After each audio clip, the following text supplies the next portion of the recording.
ദൈവനാമത്തിന് നന്ദിയോടെ സ്തോത്രം.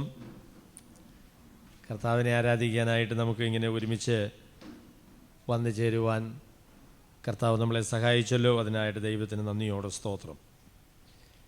നേരത്തെ നമ്മൾ കേട്ടതുപോലെ ഇന്ത്യയുടെ പല ഭാഗങ്ങളിലും ഇതിനുള്ളതായിരിക്കുന്ന സ്വാതന്ത്ര്യമില്ല.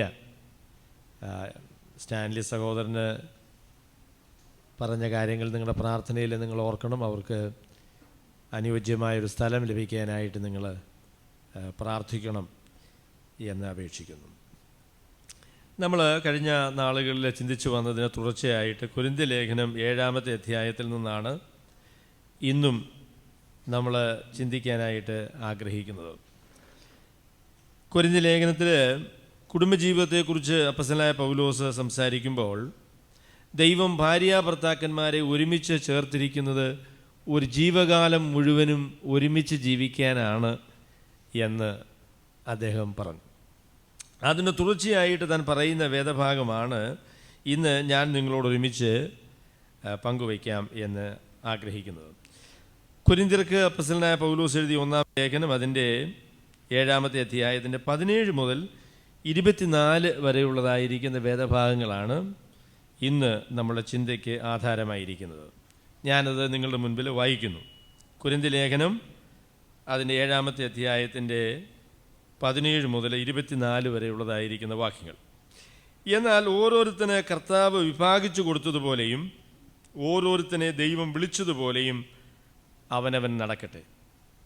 ഇങ്ങനെയാകുന്നു ഞാൻ സകല സഭകളിലും ആജ്ഞാപിക്കുന്നത്. ഒരുത്തൻ പരിച്ഛേദനയോടെ വിളിക്കപ്പെട്ടുവോ അഗ്രചർമ്മം വരുത്തരുത്. ഒരുത്തൻ അഗ്രചർമ്മത്തോടെ വിളിക്കപ്പെട്ടുവോ പരിച്ഛേദന ഏൽക്കരുത്. പരിച്ഛേദനയൊന്നുമില്ല, അഗ്രചർമ്മവും ഒന്നുമില്ല. ദൈവകൽപ്പന പ്രമാണിക്കുന്നത് അത്രേ കാര്യം. ഓരോരുത്തൻ വിളിക്കപ്പെട്ട സ്ഥിതിയിൽ തന്നെ വസിച്ചുകൊള്ളട്ടെ. നീ ദാസനായി വിളിക്കപ്പെട്ടുവോ വ്യസനിക്കരുത്. സ്വതന്ത്രനാകുവാൻ കഴിയുമെങ്കിലും അതിൽ തന്നെ ഇരുന്നു കൊള്ളുക. ആ പരിഭാഷ ശരിയല്ല. സ്വതന്ത്രനാകുവാൻ കഴിയുമെങ്കിൽ സ്വതന്ത്രനായിക്കൊള്ളുക എന്നാണ് ശരിയായ പരിഭാഷ. ദാസനായി കർത്താവിൽ വിളിക്കപ്പെട്ടവൻ കർത്താവിന് സ്വതന്ത്രനാകുന്നു.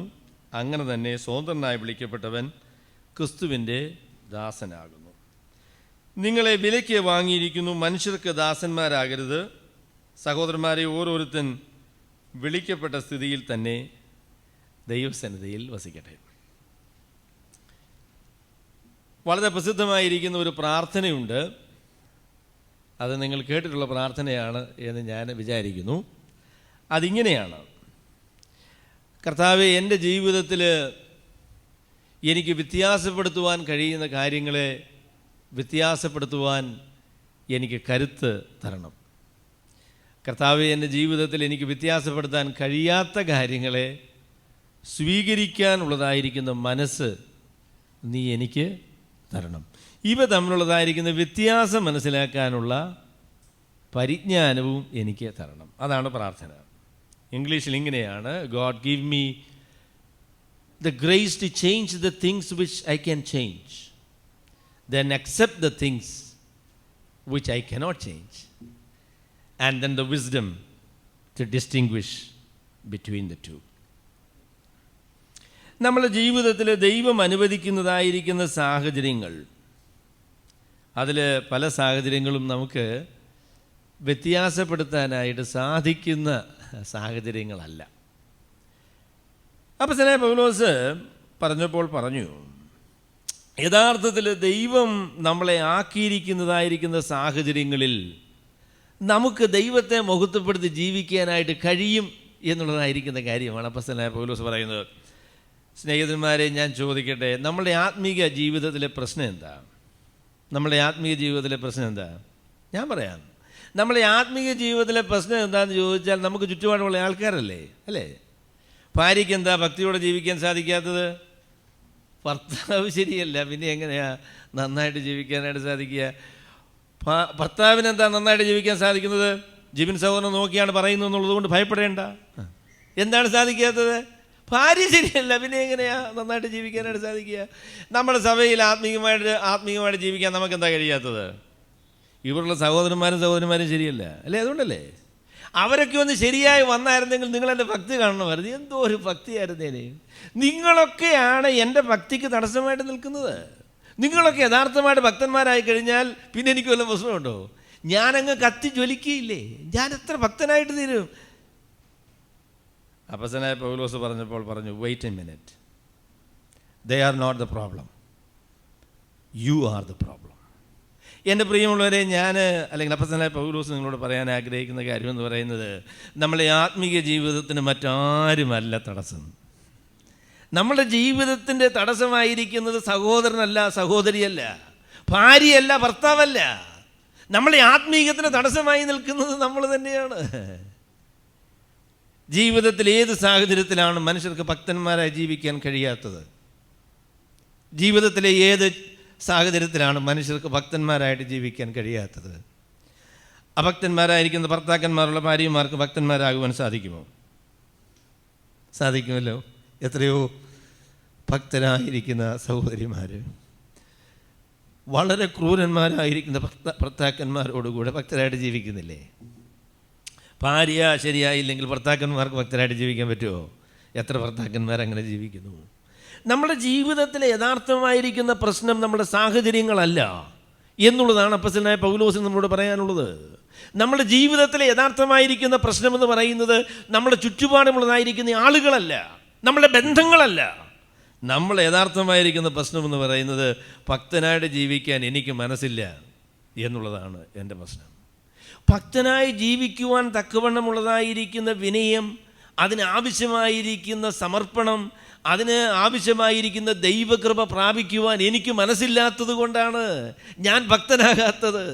ലോകത്തിലുള്ള സകല മനുഷ്യരും ഭക്തന്മാരായതിനു ശേഷം ഞാൻ ഭക്തനാകാൻ തീരുമാനിക്കുകയാണെങ്കിൽ അതെനിക്ക് സാധിക്കുമോ?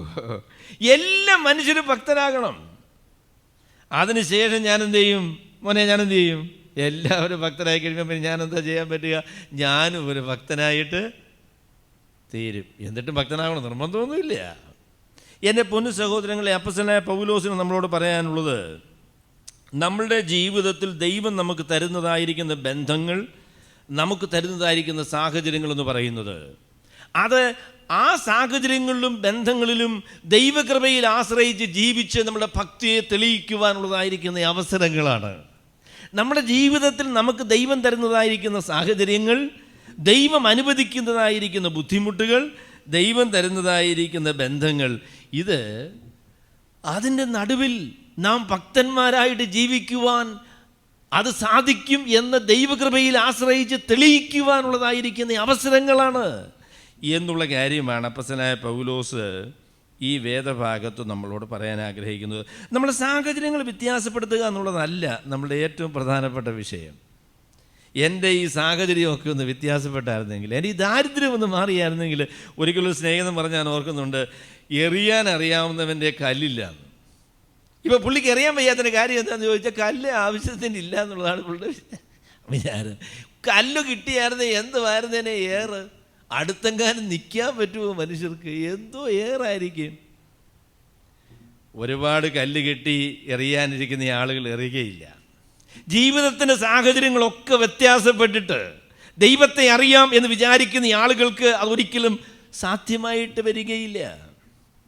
നമ്മളെ സാഹചര്യങ്ങൾ നമ്മൾ ഭക്തരാകുന്നതിന് തടസ്സമല്ല. നമ്മുടെ ജീവിതത്തിലുള്ളതായിരിക്കുന്ന മനുഷ്യർ, അവരുടെ നമ്മളോടുള്ളതായിരിക്കുന്ന പെരുമാറ്റം, അവർ നമ്മളെ ബുദ്ധിമുട്ടിക്കുന്നത്, അവരുടെ ജീവിതത്തിൻ്റെ നമ്മളുടെ നേരെ ഉള്ളതായിരിക്കുന്ന പ്രശ്നങ്ങൾ, ഇതൊന്നും ഒരു ഭക്തനായ മനുഷ്യന്, ഒരു ഭക്തിയായ ആൾക്ക് പ്രശ്നമല്ല എന്നുള്ളതായിരിക്കുന്ന കാര്യമാണ് അപ്പോസ്തലനായ പൗലോസ് നമ്മളോട് പറയുന്നത്. നമ്മുടെ വാദഗതികളുടെ യഥാർത്ഥത്തിൽ അതിൻ്റെ മുട്ടിന് താഴെ വെച്ച് കണ്ടിച്ച് കളഞ്ഞ് നമ്മുടെ പ്രശ്നങ്ങളെ യഥാർത്ഥത്തിൽ നാം തന്നെയാണ് എന്നുള്ളത് നമ്മളെ ബോധ്യപ്പെടുത്തുന്നതായിരിക്കുന്ന ഒരു വേദഭാഗമാണ് ഈ വേദഭാഗം. ഇത് ഞാൻ പല പ്രാവശ്യം വായിച്ചിട്ടുള്ള ഒരു വേദഭാഗമാണെങ്കിലും ഇത്രയും നല്ല വേദഭാഗമാണ് എന്നെനിക്കറിയില്ലായിരുന്നു. ഇത് ഇത്രയും ഗൗരവമേറിയ ഒരു വേദഭാഗമാണ് എന്ന് എനിക്കതിനെക്കുറിച്ച് അത്രയും അറിയില്ലായിരുന്നു. അപ്പം ഞാൻ ആ വേദഭാഗത്തെക്കുറിച്ച് നമുക്ക് കുറച്ച് അടുപ്പത്തിൽ നമുക്ക് ശ്രദ്ധിക്കാം. അപ്പം തന്നെ പൗലോസ് പറഞ്ഞു, അവിശ്വാസിയായിരിക്കുന്ന ഒരു ഭാര്യ, അവിശ്വാസിയായിരിക്കുന്ന ഭർത്താവ്, അവിശ്വാസിയായിരിക്കുന്ന ഭാര്യ, അവിശ്വാസിയായിരിക്കുന്ന ഭർത്താവ്. ഇനി ഭക്തനായിട്ട് ജീവിക്കാൻ എന്ത് ചെയ്യണം? അവിശ്വാസിയായിരിക്കുന്ന ഭാര്യ ഉപേക്ഷിക്കണം, അവിശ്വാസിയായിരിക്കുന്ന ഭർത്താവിനെ ഉപേക്ഷിക്കണം.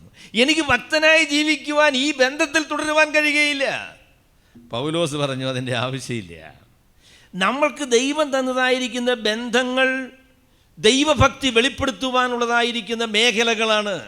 നമുക്ക് ദൈവം തന്നതായിരിക്കുന്ന ബന്ധങ്ങൾ, നമുക്ക് ദൈവം തന്നതായിരിക്കുന്ന ഭക്തി വെളിപ്പെടുത്തുവാനുള്ളതായിരിക്കുന്ന മേഖലകളാണ്. അതാണ് അപ്പോസ്തലനായ പൗലോസിന് ആദ്യമേ തന്നെ നമ്മളോട് പറയാനുള്ളത്. ഞാനത് കുറച്ചുകൂടെ അല്പം കൂടെ വിശാലമായിട്ട് ആ കാര്യം പറയുകയാണെങ്കിൽ ഞാനിങ്ങനെ പറയാം. ദൈവം നമുക്ക് തന്നതായിരിക്കുന്ന സാഹചര്യങ്ങളും ദൈവം നമുക്ക് തന്നതായിരിക്കുന്ന ബന്ധങ്ങളും ദൈവം ക്രമീകരിച്ചതാണ് എന്നുള്ളത് കൊണ്ട് അതിൻ്റെ മധ്യത്തിൽ ദൈവത്തെ മഹത്വപ്പെടുത്തത്തക്ക രീതിയിൽ ജീവിക്കാനായിട്ട് നമുക്ക് സാധിക്കും. അതാണ് ആദ്യമേ തന്നെ പൗലോസ് പറയാൻ ആഗ്രഹിക്കുന്നത്.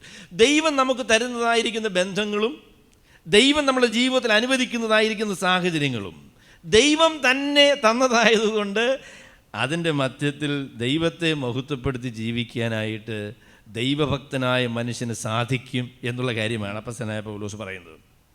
അപ്പം നമ്മുടെ ജീവിതത്തിൽ ദൈവം അനുവദിക്കുന്നതായ സാഹചര്യങ്ങളെക്കുറിച്ച് അപ്പോസ്തലനായ പൗലോസ് പറയുന്നത് നിങ്ങൾ ശ്രദ്ധിക്കുക. 17-ാമത്തെ വാക്യം. എന്നാൽ ഓരോരുത്തന് കർത്താവ് വിഭാഗിച്ചു കൊടുത്തതുപോലെയും ഓരോരുത്തന് ദൈവം വിളിച്ചതുപോലെയും അവനവൻ നടക്കട്ടെ. ഇതാകുന്നു ഞാൻ സകല സഭകളിലും ആജ്ഞാപിക്കുന്നത്. എൻ്റെ പ്രിയമുള്ളവരെ, ഞാൻ പറയട്ടെ, നമ്മളെ ദൈവമാക്കിയിരിക്കുന്ന സാഹചര്യങ്ങളെന്ന് പറയുന്നത് ആകസ്മികമായിട്ട് വന്നു ചേർന്ന കാര്യങ്ങളല്ല. ദൈവം നമുക്ക് തന്നതായിരിക്കുന്ന ബന്ധങ്ങളെന്ന് പറയുന്നത് ആകസ്മികമായിട്ട് വന്നതല്ല. അത് ദൈവം ക്രമപ്പെടുത്തിയതായിരിക്കുന്ന കാര്യങ്ങളാണ്. ചില ബന്ധങ്ങളെക്കുറിച്ച് നമ്മൾ വിചാരിക്കുമ്പോൾ എന്തിനായി മനുഷ്യനെ നമ്മളെ ജീവിതത്തിലേക്ക് കൊണ്ടുവന്നത് എന്ന് ചിന്തിച്ചു പോകും. ഞാൻ പറയാം, എന്നെ ഗുണപ്പെടുത്താൻ വേണ്ടി കൊണ്ടുവന്നതാണ്. എൻ്റെ ഭക്തി എത്രത്തോളം ഉണ്ട് എന്ന് എനിക്കും എന്നെ ശ്രദ്ധിക്കുന്ന ആളുകൾക്കും ബോധ്യം വരുത്താനായിട്ട് ദൈവം വരുത്തിയ ദൈവത്തിൻ്റെ ഒരു ക്രമീകരണമാണ് ദൈവം അനുവദിച്ചതായിരിക്കുന്ന ഈ ബന്ധം എന്ന് പറയുന്നത്. നമുക്ക് ദൈവം തരുന്നതായിരിക്കുന്ന സാഹചര്യങ്ങൾ ദൈവം തന്നെ തരുന്ന സാഹചര്യങ്ങളാണ്. അപ്പം ആകസ്മികമായിട്ട് വന്നു ചേർന്ന കാര്യങ്ങളല്ല. ഈ സാഹചര്യങ്ങളിൽ, ഈ ബന്ധങ്ങളിൽ ദൈവഹിതപ്രകാരം ജീവിക്കാനായിട്ട് എനിക്ക് കഴിയും. ദൈവകൃപയിൽ ആശ്രയിച്ച് എനിക്കത് സാധിക്കുമെന്നുള്ളതായിരിക്കുന്ന കാര്യമാണ് അപ്പോസ്തലനായ പൗലോസ് പറയുന്നത്. ഓരോരുത്തന് കർത്താവ് വിഭാഗിച്ചു കൊടുത്തതുപോലെ ദൈവം പങ്കുവെച്ച് തന്നതാണ്. ദൈവം വിഭാഗിച്ചപ്പോൾ ഈ പങ്ക് ഇദ്ദേഹത്തിന് ഇരിക്കട്ടെ എന്ന് പറഞ്ഞതാണ്. അങ്ങനെ ദൈവം ക്രമീകരിച്ച് തന്നതായിരിക്കുന്ന സ്ഥാനങ്ങളും മാനങ്ങളും യോഗ്യതകളും അവസരങ്ങളും ബന്ധങ്ങളുമാണ് നമ്മുടെ ജീവിതത്തിൽ ദൈവം നമുക്ക് തന്നിരിക്കുന്നത്. നമ്മുടെ ജീവിതത്തിൽ സംഭവിക്കുന്ന കാര്യങ്ങൾ യാദൃച്ഛികമായിട്ടും ആകസ്മികമായിട്ടും അബദ്ധത്തിലും വന്നതായ കാര്യങ്ങളല്ല. അത് ദൈവം ക്രമീകരിച്ച് തന്നതായിരിക്കുന്ന കാര്യമാണ്. അപ്പം അതുകൊണ്ട് ഈ സാഹചര്യത്തിൽ ജീവിക്കുവാനായിട്ട് ദൈവകൃപയിൽ ആശ്രയിക്കുന്ന ഒരു ദൈവ പൈതലിന് സാധിക്കും.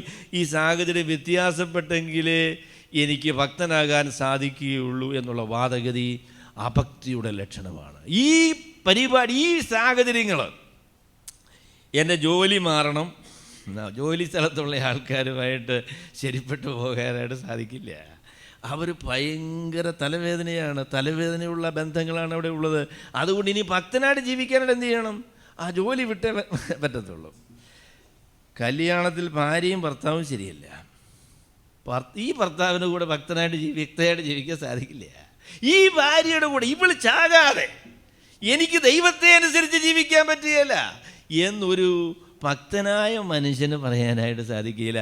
നമ്മുടെ ജീവിതത്തിലെ അവസരങ്ങളും സാധ്യതകളും സാഹചര്യങ്ങളും ബന്ധങ്ങളും ദൈവം തന്നെ തൻ്റെ കരുണയിൽ, തൻ്റെ ജ്ഞാനത്തിൽ നമുക്ക് വിഭാഗിച്ച് തന്ന, ക്രമപ്പെടുത്തിയ, വിളിച്ചു വരുത്തിയ, ദൈവം ഒരുക്കിയ സാഹചര്യങ്ങളാണ്. അപ്പോൾ അതുകൊണ്ട് ഈ സാഹചര്യം മാറിയതിന് ശേഷം ഞാൻ ദൈവത്തെ ആരാധിക്കാമെന്ന് പറഞ്ഞാൽ അതല്ല ദൈവം നമ്മളെക്കുറിച്ച് ഉദ്ദേശിക്കുന്നത്. നമ്മളുടെ ആവശ്യമെന്ന് പറയുന്നത് ഈ സാഹചര്യങ്ങൾ വ്യത്യാസപ്പെടണമെന്നുള്ളതല്ല. നമ്മളുടെ ആവശ്യമെന്ന് പറയുന്ന ഈ സാഹചര്യത്തിൻ്റെ മധ്യത്തിൽ ദൈവത്തിൽ ആശ്രയിച്ച് ദൈവത്തിൻ്റെ കൃപയനുസരിച്ച് അതിനെ ദൈവഹിത പ്രകാരം നേരിടുക എന്നുള്ളതാണ് നമ്മുടെ മുൻപിലുള്ള വെല്ലുവിളി എന്ന് പറയുന്നത്. ജീവിതത്തിൻ്റെ സാഹചര്യങ്ങളെ വ്യത്യാസപ്പെടുത്തി ഭക്തന്മാരാകുവാൻ നമുക്ക് കഴിയുകയില്ല. ദൈവം നമ്മുടെ ജീവിതത്തിൽ അനുവദിച്ചതായ സാഹചര്യങ്ങളിൽ ദൈവകൃപയിൽ ആശ്രയിച്ച് അതിനെ നേരിടുവാൻ ദൈവത്തോട് കൃപ പ്രാപിക്കുക എന്നുള്ളതാണ് ഒരു ദൈവ പൈതലിന് ഉള്ളതായിരിക്കുന്ന ഉത്തരവാദിത്വം എന്ന് പറയുന്നത്. ദൈവം വിളിച്ചതുപോലെയും ദൈവം വിഭാഗിച്ചു കൊടുത്തതുപോലെയും അവനവൻ നടക്കട്ടെ. ദൈവം നമുക്ക് വിഭാഗിച്ച് തന്നതായിരിക്കുന്ന, ദൈവം നമ്മെ വിളിച്ച് ആക്കിയതായിരിക്കുന്ന ഇടത്ത് ആ വിളിക്ക് യോഗ്യമായ രീതിയിൽ ദൈവം നമ്മളെ ഏൽപ്പിച്ച സാഹചര്യങ്ങളെ ദൈവകൃപയിൽ ആശ്രയിച്ച് കൈകാര്യം ചെയ്യണം എന്നാണ് അപ്പോസ്തലനായ പൗലോസ് പറയുന്നത്. ഇതാകുന്നു ഞാൻ സകല സഭകളിലും ആജ്ഞാപിക്കുന്നത്.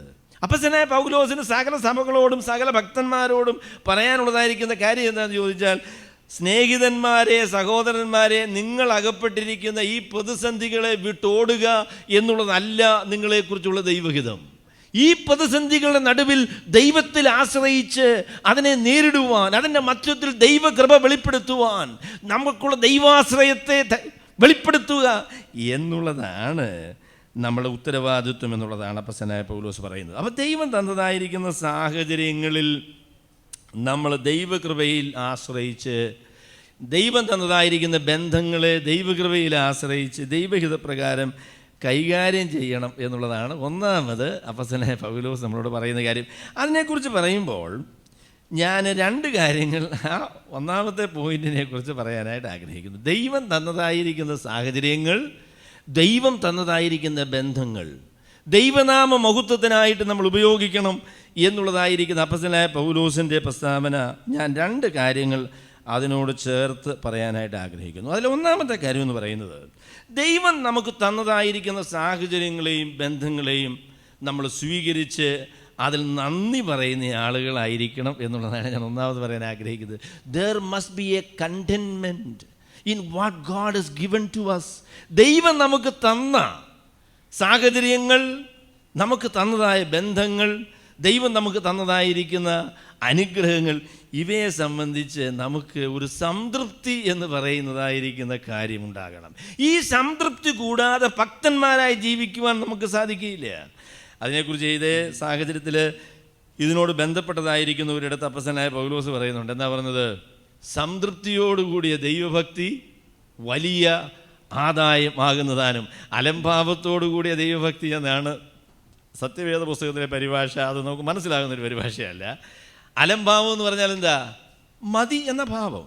സംതൃപ്തി എന്നാണ് അതിൻ്റെ പച്ചയായ മലയാളം.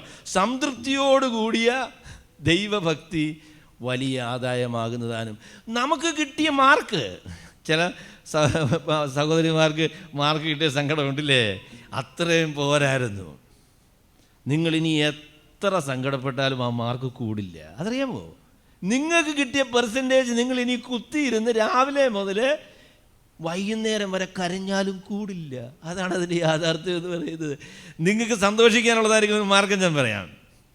കർത്താവേ, നീ എനിക്ക് ഇത്രയും മാർക്ക് തന്നല്ലോ, അതെനിക്ക് മതിയാകും, ഞാനതിന് നന്ദി പറയുകയാണ് എന്ന് പറഞ്ഞാൽ എന്തൊരു സംതൃപ്തിയാണ്, എന്തൊരു സന്തോഷമാണ്.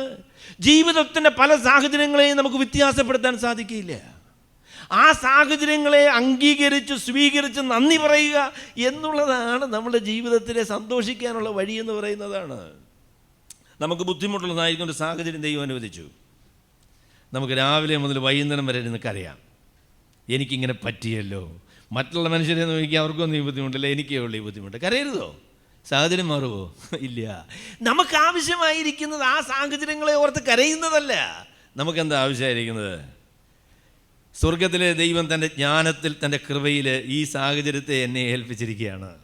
ഇതിൽ കർത്താവേ, നിൻ്റെ നാമം മഹത്വപ്പെടുത്തുവാൻ നിൻ്റെ കൃപ എനിക്ക് തരണം. ഇതിനെ തരണം ചെയ്യുവാൻ, ഇതിനെ നേരിടുവാൻ, ഇതിനെ സഹിക്കുവാൻ, ഇതിൻ്റെ മധ്യത്തിൽ എൻ്റെ വിശ്വാസവും ദൈവാശ്രയവും വെളിപ്പെടുത്തുവാൻ നീ എനിക്ക് കരുത്ത് തരണം എന്നുള്ളതാണ് ഒരു ദൈവഭക്തനായ ഭക്തയായിരിക്കുന്ന ആളിൻ്റെ അപേക്ഷ എന്ന് പറയുന്നതാണ്. ഇനിയും അതിനോട് ബന്ധപ്പെട്ട് ഞാൻ പ്രായോഗികമായിരിക്കുന്ന വിഷയത്തെക്കുറിച്ചും പറയാം. സഹോദരന്മാർ തങ്ങൾക്ക് കിട്ടിയ ഭാര്യമാരെ സംബന്ധിച്ച് സംതൃപ്തരാണോ? എനിക്ക് കിട്ടിയ ഭാര്യ മതി. അവിടെ ചോദിച്ചാൽ എന്ത് പറയും? ഇപ്പം ഞാൻ ഒരു സഹോദരനോട് ചോദിക്കുക, സഹോദരൻ്റെ ഭാര്യ മതി എന്നുള്ളതാണോ വിചാരം? അയ്യോ, പിന്നെ മതിയെന്നോ? അത് മതി അല്ലേ? പിന്നെ എന്തിനാ അങ്ങോട്ട് പോയപ്പം ഭാര്യയുടെ കൂടെ പോയപ്പം വേറൊരു സൗന്ദര്യമുള്ള പെങ്കൊച്ചിനെ കണ്ടപ്പോൾ ഇങ്ങനെ എറുകണ്ണിട്ട് നോക്കി എന്തിനാ അത് അല്ലേ? മതിയായിട്ടില്ല. ഭാര്യ പോരാ, ഇതിനേക്കാളും സൗന്ദര്യമുള്ളൊരു പെങ്കൊച്ചാണ് വേണ്ടത്. അത് പോരാ. ഇനിയും ഞാൻ സഹോദരിമാരുടെ നേരെ തിരിയാം. ഭർത്താവിനെ കുറിച്ച് ചോദിച്ചാൽ എന്തു പറയും? ഭർത്താവ് മതിയോ? അയ്യോ പിന്നെ മതി, അത് മതി. പക്ഷെങ്കിൽ വേറെ നല്ല ചുറുചുറുക്കുള്ള മിടുമിടുക്കുള്ളതായിരിക്കും ഒരു ചെറുപ്പക്കാരനെ കണ്ടപ്പം നിങ്ങൾക്കൊരു വല്ലായ്മ തോന്നിയതിൻ്റെ കാര്യം എന്താ? പോരാ, ഭർത്താവിനെ പോരാ. കുഞ്ഞുങ്ങളെ കിട്ടിയതോ വെച്ചാൽ എൻ്റെ ഒരു സ്നേഹിതനുണ്ട്, 2 പെൺപിള്ളേരാണ്. അമ്മയ്ക്ക് നല്ല സൗന്ദര്യമാണ് കേട്ടോ, പിള്ളേർക്ക് സൗന്ദര്യമില്ല. ആ പിള്ളേർക്കൊക്കെ 10, 35, 40 വയസ്സായി, 40 വർഷമായിട്ട് സങ്കടമാണ്. അവർക്ക് നിറമില്ലെന്നാണ് പറഞ്ഞേക്കുന്നത്. എന്തോ ഒരു അനുഗ്രഹമാണെന്ന് വിചാരിച്ചാട്ടെ. പിള്ളേർക്ക് നിറമില്ലാതെ പോയത് കൊണ്ട് 40 വർഷമായിട്ട് സങ്കടമാണ്.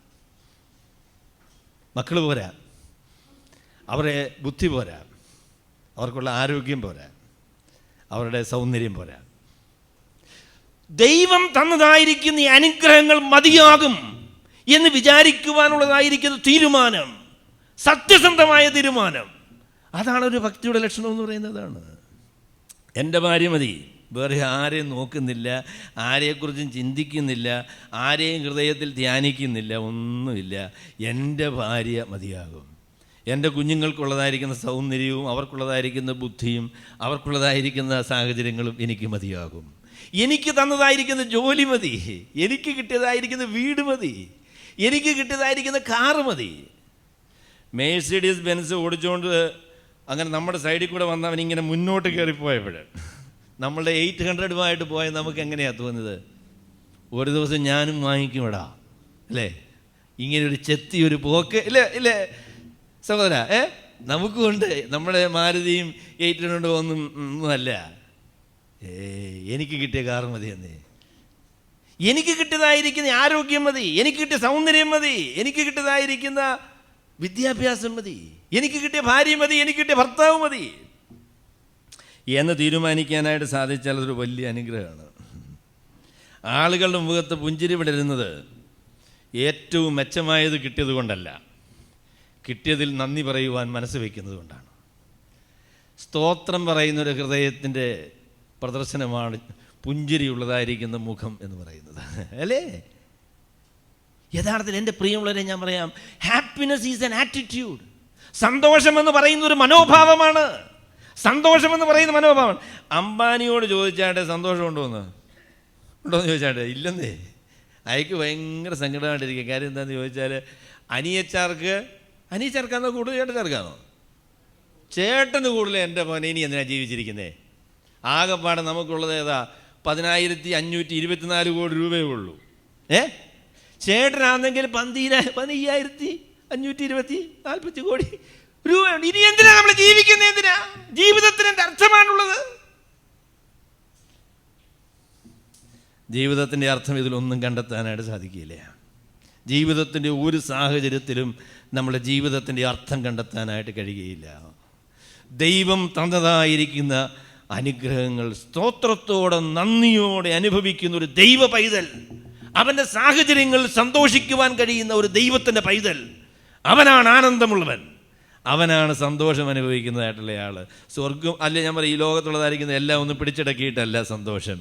ദൈവം തന്നതായിരിക്കുന്ന ദൈവത്തിൻ്റെ നന്മയിൽ, ദൈവം തന്ന സാഹചര്യങ്ങളിൽ സന്തോഷിക്കുവാൻ, നന്ദി പറയുവാൻ, ഹൃദയംഗമായി ദൈവത്തെ സ്തുതിക്കുവാൻ മനസ്സ് വയ്ക്കുമ്പോഴാണ് നമുക്ക് യഥാർത്ഥത്തിൽ സന്തോഷിക്കാനായിട്ട് സാധിക്കുന്നത്.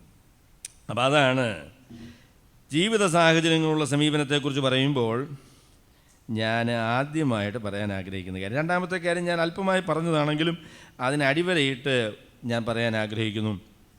നമ്മളുടെ ജീവിതത്തിൻ്റെ സാഹചര്യങ്ങൾ വ്യത്യാസപ്പെടുന്നതല്ല നമ്മുടെ ജീവിതത്തിലെ പ്രശ്നങ്ങൾ പരിഹരിക്കാനുള്ളതായിരിക്കുന്ന കാരണം എന്ന് പറയുന്നത്.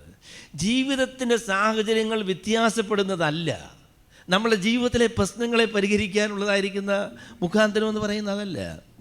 എന്നെ പ്രിയമുള്ളവരെ ഞാൻ ചോദിക്കട്ടെ, ഒരു പ്രശ്നം പരിഹരിച്ചു കഴിഞ്ഞാൽ പ്രശ്നങ്ങളെല്ലാം തീരുമോ? അതിൻ്റെ പ്രകാരം അടുത്ത പ്രശ്നം വരികയല്ലേ? മനപ്രയാസപ്പെടാൻ, നിരാശപ്പെടാനായിട്ട് നിങ്ങൾ തീരുമാനിച്ചാൽ നിരാശപ്പെടാനുള്ളതായിരിക്കുന്ന ആയിരക്കണക്കിന് കാരണങ്ങൾ നിങ്ങളുടെ ചുറ്റുമുണ്ട്. കൊച്ചിന് പനി മാറി, 103 ഡിഗ്രി ആയിരുന്നു, ഭയങ്കരമായിട്ട് ആകുലപ്പെട്ടു. ഏതായാലും മരുന്ന് കൊടുത്തപ്പം പനി മാറി.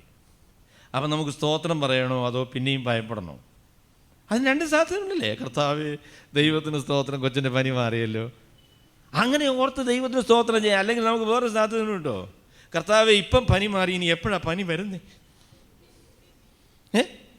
അവൻ്റെ പനി ഇപ്പം മാറി നിൽക്കുക, പക്ഷെങ്കിൽ ഇനി അടുത്ത നിമിഷത്തിൽ എന്തായിരിക്കും? 103 കഴിഞ്ഞ പ്രാവശ്യം, ഇപ്പം ഇനി എന്തോ അടുത്ത പ്രാവശ്യം എന്താ വരാൻ പോകുന്നത്? 105.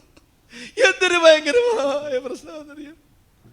എൻ്റെ പൊന്നു സഹോദരങ്ങളെ, സാഹചര്യങ്ങൾ വ്യത്യാസപ്പെട്ട് എല്ലാം അനുകൂലമായതിനു ശേഷം നമുക്ക് ദൈവത്തെ സേവിക്കാനും ദൈവത്തെ ആരാധിക്കാനും സാധിക്കില്ല. നമ്മുടെ പ്രശ്നങ്ങളുടെ നടുവിൽ, നമ്മുടെ ബുദ്ധിമുട്ടുകളുടെ നടുവിൽ, നമ്മുടെ വെല്ലുവിളികളുടെ നമ്മുടെ പരീക്ഷകളുടെ നടുവിലാണ് ദൈവാശ്രയം വെളിപ്പെടുത്തുവാൻ നമുക്ക് അവസരം. അവിടെയാണ് നമ്മുടെ ഭക്തി വെളിപ്പെടുന്നത്. പ്രതികൂലങ്ങളെയും പ്രതിസന്ധികളെയും പ്രശ്നങ്ങളെയും ഒക്കെ ദൈവകൃപയിൽ ആശ്രയിച്ച് നേരിടുന്നതല്ലേ ഭക്തിയുടെ ലക്ഷണം? അതല്ലേ ഭക്തിയുടെ ലക്ഷണം? അവിടെ അപ്പോസ്തലനായ പൗലോസ് പറഞ്ഞപ്പോൾ പറഞ്ഞു, ഓരോരുത്തനെ കർത്താവ് വിഭാഗിച്ചു കൊടുത്തതുപോലെയും ഓരോരുത്തനെ ദൈവം വിളിച്ചതുപോലെയും അവനവൻ നടക്കട്ടെ. ഇങ്ങനെയാകുന്നു ഞാൻ സകല സഭകളിലും ആജ്ഞാപിക്കുന്നു. ദൈവം നമുക്ക് തന്നതായിരിക്കുന്ന സാഹചര്യം, തന്നതായിരിക്കുന്ന ജോലി, തന്നതായിരിക്കുന്ന ബുദ്ധി, തന്നതായിരിക്കുന്ന വിദ്യാഭ്യാസം, തന്നതായിരിക്കുന്ന യോഗ്യത, തന്നതായിരിക്കുന്നതൊക്കെ മതി. അത് ആ അവസരത്തിൽ അങ്ങനെയുള്ളതായിരിക്കുന്ന സാഹചര്യത്തിൽ ദൈവത്തെ മഹത്വപ്പെടുത്തി ജീവിക്കാനായിട്ട് ഞാൻ തീരുമാനിക്കുകയാണ്. അതാണ് ഒരു ദൈവഭക്തനായിരിക്കുന്ന വ്യക്തിയുടെ തീരുമാനമെന്ന് പറയുന്നത്. എന്നിട്ട് ഈ ജീവിത സാഹചര്യങ്ങളെ ഉദാഹരിക്കാനായിട്ട് അദ്ദേഹം 3 ഉദാഹരണങ്ങൾ ഇവിടെ പറയുന്നുണ്ട്. അതിലാദ്യത്തെ ഉദാഹരണമുള്ള പറഞ്ഞാൽ ഇവിടെ ഇല്ല, അതിന് മുകളിൽ അദ്ദേഹം പറഞ്ഞതിൽ അത് സംക്ഷിപ്തമായിട്ട് ഉണ്ട്. ഒന്നാമത്തേന്ന് പറഞ്ഞ ബന്ധങ്ങളാണ്. അതായത് അവിശ്വാസിയായിരിക്കുന്ന ഭാര്യ, അവിശ്വാസിയായിരിക്കുന്ന ഭർത്താവ്, അങ്ങനെയുള്ളതായിരിക്കുന്ന ബന്ധം നിങ്ങൾ നിലനിർത്തണോ ഉപേക്ഷിക്കണോ എന്നുള്ളതായിരുന്നു ചോദ്യം. അപ്പോസ്തലനായ പൗലോസ് പറഞ്ഞു, നിങ്ങൾ ആ ബന്ധം ഉപേക്ഷിക്കരുത്. കാരണം ദൈവം നമ്മളെ സമാധാനത്തിനായിട്ടാണ് വിളിച്ചിരിക്കുന്നത്. ഈ പ്രത്യേക സാഹചര്യം എന്ന് പറയുന്നത് നിൻ്റെ ഭാര്യയെയോ നിൻ്റെ ഭർത്താവിനെയോ രക്ഷയിലേക്ക് നടത്തുവാനുള്ളതായിരിക്കുന്ന ഒരു അവസരമായി, സുവിശേഷത്തിനുള്ളതായിരിക്കുന്ന ഒരു സാധ്യതയായി, സുവിശേഷ പ്രവർത്തനത്തിനുള്ളൊരു മേഖലയായിട്ട് നീ അതിനെ തിരഞ്ഞെടുക്കണം. ആ നിലയിൽ നീ ഇതിനെ കാണണം എന്നാണ് ആദ്യമേ അപ്പോസ്തലനായ പൗലോസ് പറഞ്ഞത്. രണ്ടാമത്തെ കാര്യമെന്ന് പറയുന്നത് 18-ാമത്തെ വാക്യത്തിലാണ്, ഒരുത്തൻ പരിച്ഛേദനയോടെ വിളിക്കപ്പെട്ടുവോ അഗ്രചർമ്മം വരുത്തരുത്. ഒരുത്തൻ അഗ്രചർമ്മത്തോടെ വിളിക്കപ്പെട്ടുവോ പരിച്ഛേദന ഏൽക്കരുത്. ഈ പരിച്ഛേദനയും അഗ്രചർമ്മവും എന്ന് പറയുന്നത് യഹൂദനും ജാതികളും എന്നുള്ളതിൻ്റെ 2 പേരാണ്. പരിച്ഛേദന ഏറ്റയാളെന്ന് പറഞ്ഞാൽ എന്താ? അത് യഹൂദനാണ്. പരിച്ഛേദന ഏൽക്കാത്തയാളെന്ന് പറഞ്ഞാൽ ജാതിയായിരിക്കുന്നയാളാണ്. ഗോലിയാത്തിനെ ദാവീദ് എങ്ങനെയാണ് വിവരിക്കുന്നത്? ജീവനുള്ള ദൈവത്തെ നിഷേധിക്കുന്ന അഗ്രചർമ്മിയായ ഈ ഫെലിസ്ത്യനാര്, അഗ്രചർമ്മിയായ ഫെലിസ്ത്യൻ, പരിച്ഛേദന ഏൽക്കാത്ത ഈ മനുഷ്യൻ ജാതിയായിരിക്കുന്നയാൾ. അവിടെ സാധാരണഗതിയിൽ മനുഷ്യർ അവരുടെ പ്രാധാന്യം, അവരുടെ സന്തോഷം കണ്ടെത്തുന്ന ഒരു മേഖല എന്ന് പറയുന്നത് അവരുടെ പാരമ്പര്യമാണ്. അവരുടെ പാരമ്പര്യമാണ്. ഞാൻ യഹൂദനാണ് എന്നുള്ളതാണ് യഹൂദന്മാരെ സംബന്ധിച്ചുള്ളതായിരിക്കുന്ന വലിയ പൊങ്ങച്ച. കേരളത്തിലുള്ളതായിരിക്കുന്ന സുറിയൻ ക്രിസ്ത്യൻ ആൾക്കാരെ സംബന്ധിച്ചുള്ളതായിരിക്കുന്ന പ്രശംസ എന്താ? റോയ് പോൾ സഹോദര, മാർത്തോമാ ശ്ലീഹ വന്നപ്പോൾ വെള്ളം തെളിച്ച് ചേർത്തതായിരിക്കുന്ന എത്ര ബ്രാഹ്മണ കുടുംബമായിരുന്നു? 7 ബ്രാഹ്മണ കുടുംബങ്ങൾ ഒരു കുടുംബത്തിൽപ്പെട്ട ആളാണ് ഞാൻ. അതാണ് കേരളത്തിലുള്ളതായിരിക്കുന്ന സുറിയൻ ക്രിസ്ത്യൻ എന്ന് പറയുന്നതായിരിക്കുന്ന വിഭാഗത്തിൻ്റെ പ്രശംസ എന്ന് പറയുന്നതാണ്. ഞാൻ എൻ്റെ വല്യപ്പനെക്കുറിച്ച് കേട്ടിട്ടുണ്ട്. അദ്ദേഹം ഏത് ജാതിയിൽ നിന്ന് രക്ഷിക്കപ്പെട്ട് വന്നയാളാണ് എന്നെനിക്കറിഞ്ഞുകൂടാ. എന്നാൽ അദ്ദേഹം, എൻ്റെ നിറവും ഇതൊക്കെ കണ്ടിട്ട് ഏതായാലും അതൊരു ബ്രാഹ്മണനല്ല എന്നൊരു വിചാരമാണ് എനിക്കുള്ളത്. എൻ്റെ വല്യപ്പൻ്റെ വല്യപ്പൻ ഇവിടെ ജാതിയുടെയും പശ്ചാത്തലത്തിൻ്റെയും അടിസ്ഥാനത്തിൽ അങ്ങനെ വേർതിരിക്കുവാനായിട്ട് മനുഷ്യർ വിചാരിക്കുന്നത് അപരാധമാണ്. അത് ക്രിസ്തീയ വിശ്വാസത്തിൽ വന്ന ഒരു വലിയ പരാജയമാണ്. എന്നാൽ ദൈവം അങ്ങനെ ഒരു വേർതിരിവ് വെച്ചിട്ടില്ല എന്നുള്ള കാര്യമാണ് ആദ്യമായിട്ട് അപ്പസ്തലനായ പൗലോസ് പറയുന്നത്. രണ്ടാമത് താൻ പറയുന്ന കാര്യം ഇതും കൂടെ ഒന്നുകൂടെ പറയണം കേട്ടോ. പരിച്ഛേദന ഒന്നുമില്ല, അഗ്രചർമ്മവും ഒന്നുമില്ല. ദൈവകൽപ്പന പ്രമാണിക്കുന്നത് അത്രേ കാര്യം. പരിച്ഛേദന ഒന്നുമില്ല, അഗ്രചർമ്മവും ഒന്നുമില്ല. എന്താ കാര്യം? കാര്യം എന്താണെന്ന് ഞാൻ പറയാം. ദൈവകൽപ്പന അനുസരിക്കുന്നത് അത്രേ പ്രാധാന്യം. ദൈവത്തെ ഭയപ്പെട്ട് ഭക്തിയോടെ ദൈവാശ്രയത്തോടുകൂടെ ജീവിക്കുവാൻ കഴിയുന്നു എന്നുള്ളതാണ് പ്രാധാന്യം. അല്ലാതെ പാരമ്പര്യമല്ല, സാഹചര്യങ്ങളല്ല, അതിൻ്റെതായിരിക്കുന്ന പൊങ്ങച്ചങ്ങളല്ല. പരിച്ഛേദന ഒന്നുമില്ല, അഗ്രചർമ്മവും ഒന്നുമില്ല. അപ്പോൾ അത് നമുക്കിപ്പോൾ പ്രശ്നമുള്ള കാര്യമല്ല. നമുക്ക് പരിച്ഛേദനയുമില്ല, അഗ്രചർമ്മമില്ല. അപ്പം ഞാൻ അതിനെക്കുറിച്ചൊരു പ്രമാണം ഞാൻ പറയാൻ ആഗ്രഹിക്കുന്നു. ആത്മീകമായിരിക്കുന്ന യാഥാർത്ഥ്യങ്ങൾ പ്രദർശിപ്പിക്കുകയും അതിനെ പിടിച്ചുകൊള്ളുകയും ചെയ്യാത്ത യാതൊരു ബാഹ്യകർമ്മങ്ങൾക്കും പ്രാധാന്യമില്ല കേട്ടോ.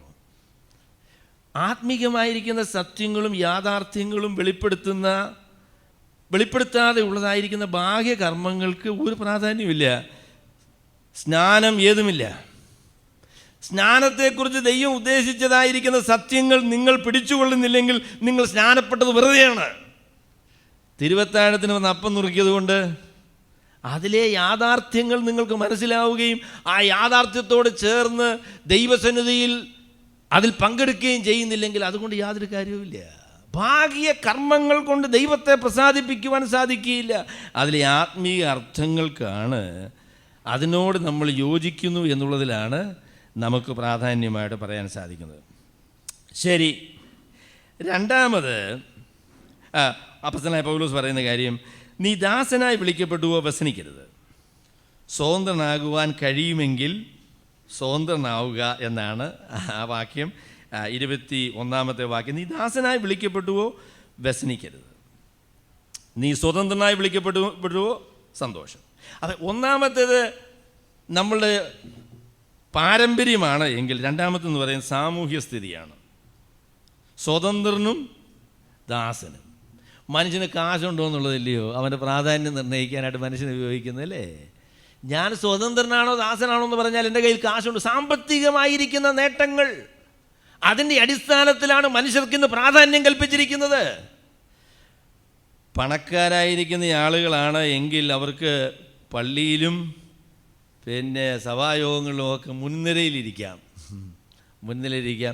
പണ്ട് ഞങ്ങൾ നിലത്താണ് ഇരുന്നുകൊണ്ടിരുന്നത്. അപ്പോൾ ആ അവസരത്തിൽ പാസ്റ്ററുടെ കൂടെ ഇരിക്കാനായിട്ട് അവകാശമുള്ള ചില ആൾക്കാരുണ്ട്. അവരാരാന്നറിയോ? ആ സഭയിലെ സാമ്പത്തിക ശേഷിയുള്ള അപ്പച്ചന്മാരാണ് ആ പന്തിയിലിരിക്കുന്ന ആളുകൾ.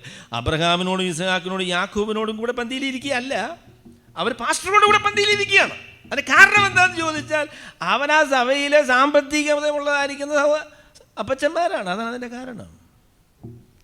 നമ്മളുടെയൊക്കെ സഭകളിലും സമുദായങ്ങളിലുമൊക്കെ പ്രാധാന്യം നിർണ്ണയിക്കുന്നത് എങ്ങനെയാണ്? ആൾ ഭക്തനാണ് എന്നുള്ളതാണ് അല്ലേ. അച്ചായനെ പിടിച്ച് നമുക്ക് മുന്നേ ഇരുത്താം. അതിൻ്റെ കാര്യം എന്താ? ഇദ്ദേഹത്തെ പോലെ ഭക്തനായിരിക്കുന്ന ഒരാളുണ്ടോ? അല്ല. ഇദ്ദേഹത്തിന് കാശുണ്ടോ എന്നുള്ളതാണ് ചോദ്യം. സാമൂഹ്യ നിലയാണ് പ്രശ്നം. ഇന്ന് ക്രിസ്തീയ സമൂഹങ്ങളിൽ അല്ല, വേർപെട്ട സമൂഹങ്ങളിൽ തന്നെ വിശ്വാസികളുടെ പ്രാധാന്യം നിർണ്ണയിക്കുന്നു അവർ സാമ്പത്തിക നിലയുടെ അടിസ്ഥാനത്തിലാണ്. എന്നാൽ കർത്താവ് പറഞ്ഞു അല്ല, അപ്പസ്തലനായ പൗലോസ് കർത്താവിനെ ആത്മാവിനാൽ പറഞ്ഞു ദാസനെന്നും സ്വതന്ത്രനെന്നും ഉള്ളതിന് യാതൊരു പ്രാധാന്യവും കൊടുത്തിട്ടില്ല. സാമ്പത്തികമായിരിക്കുന്ന നേട്ടത്തിൻ്റെ പേരിൽ ദൈവം ആരെയും അംഗീകരിക്കുവാൻ തീരുമാനിച്ചിട്ടില്ല. ഉന്നത കുലജാതനാണ് എന്നുള്ളതിൻ്റെ പേരിൽ അംഗീകരിക്കാൻ തീരുമാനിച്ചിട്ടില്ല എന്ന് പറയുന്നത് പോലെ തന്നെ കാശുള്ള ആളാണ് എന്നുള്ളതിൻ്റെ പേരിൽ ദൈവം അംഗീകരിക്കാനായിട്ട് തീരുമാനിച്ചിട്ടില്ല. അത് നമുക്ക് മനസ്സിലാക്കാൻ വലിയ ബുദ്ധിമുട്ടുള്ളൊരു കാര്യമാണ്. പണത്തിൻ്റെ മേളിൽ കൂടെ പരുന്തും പറക്കുകയില്ല എന്നൊരു പ്രസ്താവന ഉണ്ടല്ലോ അല്ലേ. കർത്താവ് പറക്കില്ല എന്ന് നമുക്ക് മാറ്റാൻ പറ്റുമോ? പണം കണ്ടു കഴിഞ്ഞാൽ കർത്താവ് തന്നെ ഞെട്ടിപ്പോവും അല്ലേ. എൻ്റെ പൊന്നെ, ഞാൻ ചോദിക്കട്ടെ, ഈ പ്രപഞ്ചം മുഴുവനും സ്വന്തമായിട്ടുള്ള, ഈ പ്രപഞ്ചത്തിലുള്ളതായിരിക്കുന്നത്. കഴിഞ്ഞ ദിവസം റോയ് പോൾ സഹോദരൻ ഒരു കണ്ടുപിടിച്ചെന്നാണ് പറഞ്ഞത്. എത്ര ട്രില്യൺ ടണ്ണാണ് ഡയമണ്ട് ഈ ഭൂമിയുടെ അതിൻ്റെ ഉള്ളിൽ 150 കിലോമീറ്ററാണ് തോന്നുന്നു അല്ലേ, അതിൻ്റെ അത്രയും അടിയിൽ ചെന്ന് കഴിഞ്ഞാൽ ട്രില്യൺ കണക്കിന് ടൺ ഡയമണ്ടാന്നാ പറഞ്ഞേ. അവിടെ ചെല്ലാൻ പറ്റുകയല്ലെന്ന് വിചാരിച്ച ആളുകൾ ഇപ്പോൾ സങ്കടപ്പെട്ടിരിക്കുക. ഇത്രയും ഡയമണ്ട് സ്വന്തമായിട്ടുള്ള ദൈവം നിന്റെ 4 കാശ് കണ്ട് മഞ്ഞളിക്കുന്നവനാണോ? അതാണ് എനിക്ക് ചോദിക്കാനുള്ളത്. ഈ പ്രപഞ്ചം മുഴുവനും സ്വന്തമായിരിക്കുന്ന ദൈവം മനുഷ്യന് 4 കാശ് കണ്ട് മഞ്ഞളിക്കുന്നവനല്ല എന്നുള്ള പരമാർത്ഥമാണ് ദൈവത്തിന് വചനം നമ്മളോട് പറയുന്നത്. പണത്തിൻ്റെ പേരിൽ ദൈവത്തിൻ്റെ അടുക്കലേക്ക് കയറി വരുവാൻ, ബഹുമാനമാർജിക്കുവാൻ ആർക്കും കഴിയുന്നതല്ല. നിങ്ങൾ സ്വതന്ത്രനാണോ ദരിദ്രനാണോ എന്നുള്ളതും തമ്പുരാൻ്റെ ദൃഷ്ടിയിൽ പ്രശ്നമായിരിക്കുന്ന കാര്യമല്ല. ഇത് ഞാൻ മറിച്ച് നിങ്ങളോട് ചോദിക്കാം, നിങ്ങളുടെ സാമ്പത്തിക സ്ഥിതി എന്ന് പറയുന്നത് നിങ്ങളുടെ ആത്മീയത്തെ ബാധിച്ചിരിക്കുന്നൊരു പ്രശ്നമാണോ? നിങ്ങൾ ഭക്തരാകാതിരിക്കുന്നതിൻ്റെ കാരണം എന്താണെന്ന് ചോദിക്കുന്ന ഉടനെ സഹോദരിമാർ പറയുന്നത്, എൻ്റെ അച്ചായ എന്തോ പറയാനാ, ഭയങ്കര ഞെരുക്കുക, ബുദ്ധിമുട്ടാണ്, പിന്നെ എങ്ങനെയാണ് ഭക്തനായിട്ട് ജീവിക്കുന്നത്, ഭക്തിയായിട്ട് ജീവിക്കുന്നത്? അത് നിങ്ങൾക്ക് പ്രശ്നമാണോ? പ്രശ്നമാണെന്നുള്ളതാണ് അതിനകത്ത് ഒരു പരമാർത്ഥം എന്ന് പറയുന്നത്. എൻ്റെ പൊന്നു സഹോദരങ്ങളെ, ഞാൻ പറയാം, നിങ്ങളുടെ സാമ്പത്തിക നിലയല്ല പ്രശ്നം. ആ സാമ്പത്തിക നിലയോടുള്ളതായിരിക്കും നിങ്ങളുടെ മനോഭാവമാണ് പ്രശ്നം. എൻ്റെ പാരമ്പര്യം ഞാൻ പറയാം. ഞങ്ങളുടെ ചേട്ടന് കോളേജിൽ പോകുമ്പോൾ ഏതാണ്ട് ഒരു 6 മൈൽ ദൂരെയാണ് അദ്ദേഹം കോളേജിൽ പോകുന്നത്. അന്ന് കൺസെഷൻ ടിക്കറ്റ് പ്രൈവറ്റ് ബസ്സിൽ കിട്ടും. 15 പൈസ കൊടുത്താൽ മതി. 15 പൈസ കൊടുത്താൽ മതി. 15 പൈസ ഇല്ലാതിട്ട് പല ദിവസവും നടന്നു പോയിട്ടുണ്ട്. ഞാൻ പോയിട്ടില്ല. ഞാൻ പഠിക്കാൻ പ്രായമൊക്കെ ആയപ്പോഴത്തേക്ക് ചേട്ടൻ അമേരിക്കയ്ക്ക് പോയി. അപ്പോൾ പിന്നെ കാശായി. പക്ഷേ ചേട്ടന് 15 പൈസ ഇല്ലാതിരുന്നിട്ട് 6 കിലോമീറ്റർ അദ്ദേഹം നടന്നിട്ടുണ്ട്. എന്നാൽ എൻ്റെ അമ്മ ദൈവഭക്തിയുള്ള ഒരു സ്ത്രീയായിരുന്നു. അദ്ദേഹം പറയും, കുഞ്ഞേ, ദൈവത്തിൻ്റെ സമയത്ത് നമ്മുടെ ദാരിദ്ര്യമൊക്കെ മാറ്റും. നമ്മുടെ ദാരിദ്ര്യമൊക്കെ മാറ്റാനായിട്ട് ദൈവം മതിയായവനാണ്.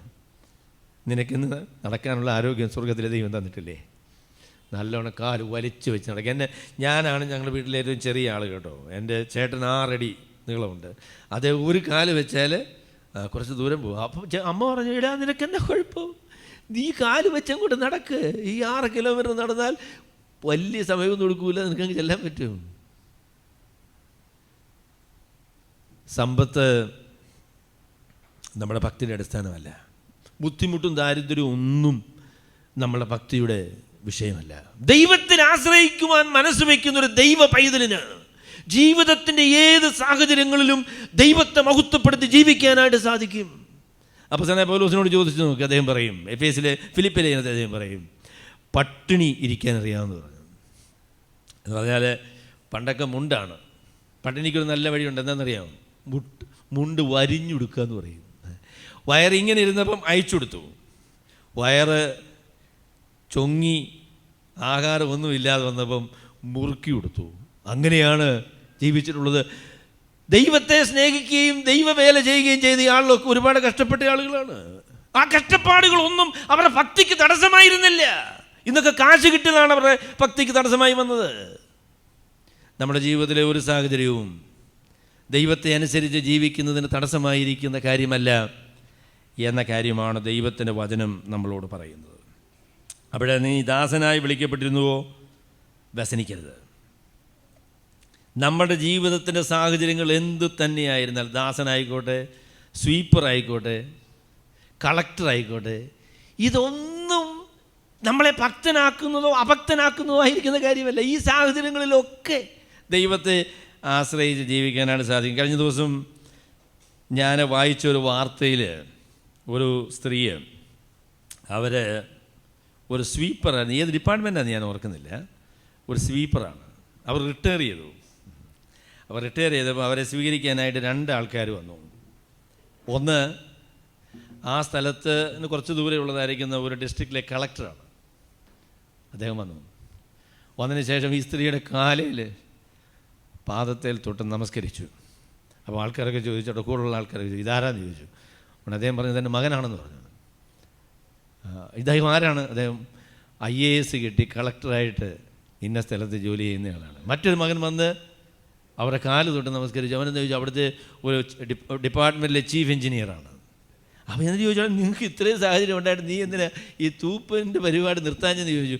ഉടനെ പറഞ്ഞു എനിക്കിത് ദൈവം എന്നുള്ള വാക്കൊന്നും അവർ ഉപയോഗിച്ചില്ല, എങ്കിലും എനിക്ക് കിട്ടിയ ഒരു ജോലിയാണ്, ഇതുകൊണ്ടാണ് ഞാൻ ഈ പിള്ളേരൊക്കെ പഠിപ്പിച്ച് IAS കളക്ടറും ഒക്കെ ആയത്.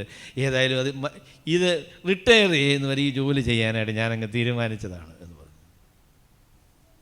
സ്വീപ്പർ എന്ന് പറഞ്ഞാൽ മോശമായിരിക്കുന്ന ജോലിയാണോ? ഒരു നല്ല സ്വീപ്പറായിട്ട് ജോലി ചെയ്യാൻ പറ്റില്ലേ? ബുദ്ധിമുട്ടാണെന്നാണ് പലരും പറയുന്നത്. സാധിക്കുന്നേ. ജീവിതത്തിൽ ദൈവം നമ്മളെ ഏൽപ്പിക്കുന്നതായിരിക്കുന്ന ഏത് ജോലിയും ദൈവനാമ മഹത്വത്തിനായിട്ട് നമുക്ക് ചെയ്യാനായിട്ട് സാധിക്കും. വീട്ടുവേല സാധിക്കുമോ? സാധിക്കുന്നേ. നമുക്ക് കളക്ടറും ജഡ്ജിയും ഒന്നും ആകണ്ട. ദൈവം നമ്മളെ ഏൽപ്പിച്ചതായിരിക്കുന്ന ജോലി മതി. അത് നമുക്ക് വിശ്വസ്തയോടെ ചെയ്യുവാൻ സാധിച്ചാൽ അതാണ് നമ്മളെ വിജയമെന്ന് പറയുന്നത്. പ്രൊഫസറാണെങ്കിൽ സന്തോഷം, അത് നന്നായിട്ട് ചെയ്താൽ മതി. പ്രൊഫസറാകാൻ പറ്റിയില്ല, അവിടുത്തെ സ്വീപ്പറാണ്, അതും കുഴപ്പമൊന്നുമില്ല. നമ്മളൊക്കെ നമ്മൾ ജോലി ഇച്ചിരി താണതാണെങ്കിൽ അതിനോട് ചേർന്ന് നമ്മളും അങ്ങ് ഒത്തുങ്ങും അല്ലേ? സ്വീപ്പറാന്ന് പറയുന്നത് സ്വീപ്പർ ഇങ്ങനെ നേരെ അങ്ങ് എന്താ കുഴപ്പം? എന്താ കുഴപ്പം? നമുക്ക് ദൈവം തന്നതായിരിക്കുന്ന സാഹചര്യങ്ങളും സാധ്യതകളും അത് മതിയാകും. നന്ദിയോട് അഹങ്കരിക്കണ്ട കേട്ടോ, എന്നാൽ നന്ദിയോടുകൂടെ അത് സ്വീകരിച്ച് ദൈവനാമ മഹത്വത്തിനായിട്ട് ജീവിക്കാൻ കഴിയും. പണ്ട് കാലങ്ങളിൽ അടിമയെന്നൊക്കെ പറഞ്ഞാൽ ഒന്നും അതൊരു എളുപ്പമുള്ള പണിയല്ല കേട്ടോ. അടിമയെന്ന് പറഞ്ഞാൽ പിന്നെ 11-ാമത്തെ അധ്യായത്തിലൊക്കെ പറയും അടിമകളൊക്കെ യോഗത്തിന് വരാനായിട്ട് താമസിക്കും. എൻ്റെ കാര്യം എന്താണെന്ന് ചോദിച്ചാൽ 5 മണിക്കാണ് യോഗം എന്ന് പറഞ്ഞാൽ യജമാനോട് എന്ന് പറയാൻ പറ്റുകയില്ല, എനിക്ക് 5 മണിക്കാണ് യോഗം കേട്ടോ, എനിക്ക് 5 മണിക്ക് പോകണം. അങ്ങനെ പറയാനൊക്കത്തില്ല. അതെന്താണെന്ന് ചോദിച്ചാൽ അദ്ദേഹം പറയുന്നതായിട്ടുള്ള എല്ലാ ജോലിയും ചെയ്ത് പിന്നെ അദ്ദേഹത്തിന് ചെയ്യാനുള്ളതായിരിക്കുന്ന നിർദ്ദേശം ചെയ്ത കാര്യങ്ങളൊക്കെ നിവർത്തിച്ചതിന് ശേഷമേ അദ്ദേഹത്തിന് പോരാൻ സാധിക്കുകയുള്ളൂ. എന്നാൽ അപ്പസ്തലനായ പൗലോസ് പറഞ്ഞപ്പോൾ പറഞ്ഞു, നീ ദാസനാണോ, നീ അതിൽ വ്യാകുലപ്പെടേണ്ടതായിരിക്കുന്ന ആവശ്യമൊന്നുമില്ല. ആ ദാസൻ എന്നുള്ള നിലയിൽ ദൈവത്തെ സേവിച്ച് ഭക്തിയോടെ ജീവിക്കാനായിട്ട് നിനക്ക് സാധിക്കും എന്നുള്ള കാര്യമാണ് അപ്പസ്തലനായ പൗലോസ് പറയുന്നത്. അവിടെ ഒന്നാമത് പറഞ്ഞ കാര്യത്തിൻ്റെ വിശദീകരണമാണ് ഞാൻ നിങ്ങളോട് പറഞ്ഞത്. ഒന്നാമത് പറഞ്ഞ കാര്യം എന്തായിരുന്നു? ദൈവം നമ്മളെ ഏൽപ്പിക്കുന്നതായിരിക്കുന്ന ബന്ധങ്ങളും സാഹചര്യങ്ങളും എന്തു തന്നെ ആയിരുന്നാലും അത് ദൈവഭയത്തോടുകൂടെ ദൈവനാമ മഹത്വത്തിനായിട്ട് ഉപയോഗിക്കുവാൻ നമുക്ക് കഴിയും എന്നുള്ള കാര്യമാണ് അപ്പസ്തലനായ പൗലോസ് പറഞ്ഞത്. നമുക്ക് ദൈവം തന്നതായിരിക്കുന്ന സാഹചര്യങ്ങളും ബന്ധങ്ങളും എന്തു തന്നെ ആയിരുന്നാലും ആ സാഹചര്യങ്ങളുടെ നടുവിൽ, ആ ബന്ധങ്ങളുടെ നടുവിൽ ദൈവത്തെ മഹത്വപ്പെടുത്തുമാറ് ജീവിക്കുവാൻ ഒരു ദൈവ പൈതലിന് കഴിയും എന്നുള്ളതായിരിക്കുന്ന കാര്യമാണ് അദ്ദേഹം പറഞ്ഞത്. രണ്ടാമത് ഞാൻ പറയാൻ ആഗ്രഹിക്കുന്ന കാര്യം എന്താണെന്ന് ചോദിച്ചാൽ, നമ്മുടെ ജീവിതത്തിൻ്റെ സാഹചര്യങ്ങളെ മെച്ചപ്പെടുത്താനായിട്ട് സാധിക്കുമെങ്കിൽ അത് ചെയ്യണം എന്നാണ്. ജീവിതത്തിൻ്റെ സാഹചര്യങ്ങളെ മെച്ചപ്പെടുത്താനായിട്ട് സാധിക്കുമെങ്കിൽ അത് ചെയ്യണം. അവിടെയാണ് മലയാള പരിഭാഷക്കാരുമായിട്ട് ഞാൻ അല്പം പിണങ്ങുന്നത്. അദ്ദേഹം 21-ാമത്തെ വാക്യത്തിൽ പറഞ്ഞു, നീ ദാസനായി വിളിക്കപ്പെട്ടുവോ വ്യസനിക്കരുത്, സ്വതന്ത്രനാകുവാൻ കഴിയുമെങ്കിലും അതിൽ തന്നെ ഇരുന്നു കൊള്ളുക. POCക്കാരുടെ പരിഭാഷ എനിക്കിഷ്ടമാണ്. അവർ പറഞ്ഞത് നിനക്ക് കഴിയുമെങ്കിൽ നീ സ്വതന്ത്രനായിക്കൊള്ളുക എന്നാണ് അതിൻ്റെ പരിഭാഷ. ഞാൻ NASB, NIV, പിന്നെ NET, ESV എന്ന് പറയുന്ന 4 പരിഭാഷകൾ പരിശോധിച്ച് നോക്കി. അവരെല്ലാവരും സ്വതന്ത്രനാകാനായിട്ട് സാധിക്കുമെങ്കിൽ നീ സ്വതന്ത്രനായിക്കൊള്ളുക എന്നുള്ള പരിഭാഷയാണ് അവർ നടത്തുന്നത്. ഞാൻ ഗ്രീക്ക് പരിശോധിച്ച് നോക്കി. എൻ്റെ അറിവനുസരിച്ച് ഇങ്ങനെ സ്വതന്ത്രനാകാൻ കഴിയുമെങ്കിൽ നീ ദാസനായിക്കോ എന്ന് അങ്ങനെ പറയാനുള്ളൊരു ചെറിയ സാധ്യത അതിനകത്തുണ്ട്. ഞാൻ വിചാരിക്കുന്നു ഒരു 10% സാധ്യതയുണ്ട്. എന്നാൽ 90% അതിനെക്കുറിച്ച് ധൈര്യമായി പറയാൻ കഴിയുന്നത്, സ്വതന്ത്രനാകാനായിട്ട് നിനക്ക് സാധിക്കുമെങ്കിൽ നീ സ്വതന്ത്രനായിക്കൊള്ളുക എന്ന് പറയുന്നതായിരിക്കുന്ന കാര്യമാണ്. എന്ന് പറഞ്ഞാൽ ഞാൻ വിചാരിക്കുന്നത് പൊതുവായിരിക്കുന്ന ക്രിസ്തീയ പ്രമാണത്തോട് ചേരുന്ന പ്രസ്താവന തന്നെയാണത്. മെച്ചമായിരിക്കുന്ന ഒരു സാഹചര്യം നമുക്ക് സാധിക്കുമെങ്കിൽ നമ്മളത് തിരഞ്ഞെടുക്കണം കേട്ടോ. നിങ്ങൾക്ക് കുറച്ചും കൂടെ മെച്ചമായിരിക്കുന്ന മാർക്ക് കിട്ടാൻ സാധ്യതയുണ്ടെങ്കിൽ നീ അടുത്ത പരീക്ഷയ്ക്ക് എന്ത് ചെയ്യണം? കഴിഞ്ഞ പ്രാവശ്യം എനിക്ക് 72% കിട്ടിയുള്ളൂ, ഈ പ്രാവശ്യം അത് മതിയാവും.